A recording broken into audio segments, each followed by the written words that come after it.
Gjykata e lartë.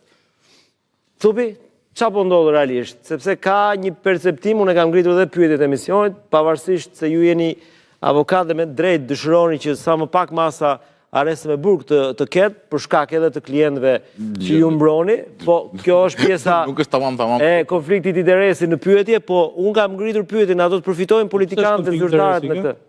Sepse është avokat, do thotë, po jam dakord me heqjen e fare, biles do ishit fare për arrest me burg, apo jo? Ai se është avokat, s'ka konflikt fare. Po. E para punës me të kuptojmë një gjë, gjykata e lartë nuk do rishikoj ligjin, do rishikoj praktikën gjyqësore. Do marrë ato vendimet e gjykatës Europiane të Drejtave të Njerëzit, që duhet ishin bërë pjesë e praktikës gjyqësore shqiptare, do t'i kthejnë në normativ praktike gjyqësore. Nuk do ndryshoj fakti nëse gjykata e merr apo nuk e merr dot vendime për të dhënë masën e arrestit me burg. Thjesht gjykatës do i kërkohet që kur ta marrë këtë masën, sa herë që gjykata e shikon të ashtyshme, do nuk kanë një kufizim për gjykatën për rastet që mund ta marrë. Duhet të argumentojë mbas ca kriterieve të caktuara. Okej. Sot ajo që ndodh rëndom. Po, pse sot nuk argumenton fare gjykata?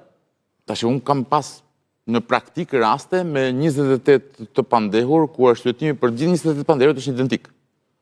Masa është individuale, që do të thotë ti kur jep një masë për Denisin apo për Rezartin, analizon dhe arsyeton mbi Denisin dhe Rezartin, mbi individualitetin që lidhen në raport. Tu po shkon te logjika e Ramës me rastin e Durrësit, që u futën gjithë arrest me burg ata të...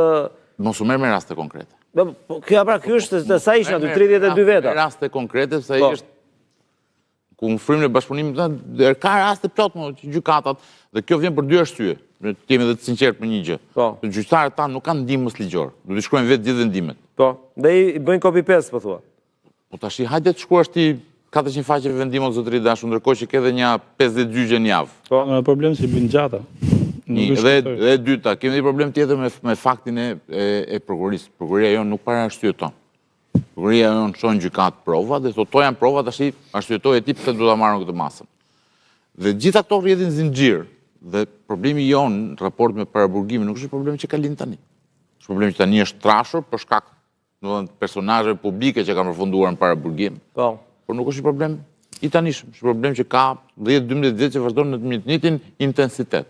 Ndërkohë që edhe me ndryshimet që pati Kodi i Procedurës Penale vitin 2017 nuk u reflektuan atë që duhet ishte praktika gjyqësore. Se ndryshimet në 2017 e referuan, sidomos Keneni 228, bën një rregullim të asaj që duhet ishte praktika, edhe praktika gjyqësore. Nuk u reflektua. Dhe sot, mbasi kemi marrë disa vendime të Gjykatës Europiane të Drejtave të Njerëzit, cilat nëse do të ishin përthithur nga praktika gjyqësore, nuk do na çonin ky vendim i Gjykatës lartë. Dhe bukur është vetë Gjykata lartë ka pas raste kur duhet zbatonte ato vendimet ose shpjegimet dhe logjikën juridike që japin këto vendime nuk i ka bërë. Dhe sot detyrohet viti dhe të bëj këtë rregullim. Pra pyetje drejt për drejt. Pasi të kalojë kjo praktikë e re, do jetë e pamundur për gjykatën e posaçme për dënë arrest me burg për një politikan? Shumë e mundur, nuk dyshon asgjë. Thjesht gjykata do duhet të argumentojë qartësisht pse një person duhet të rrinë në burg. Nëse sot... Pse këtu ka qenë problemi? Po, ky është problemi.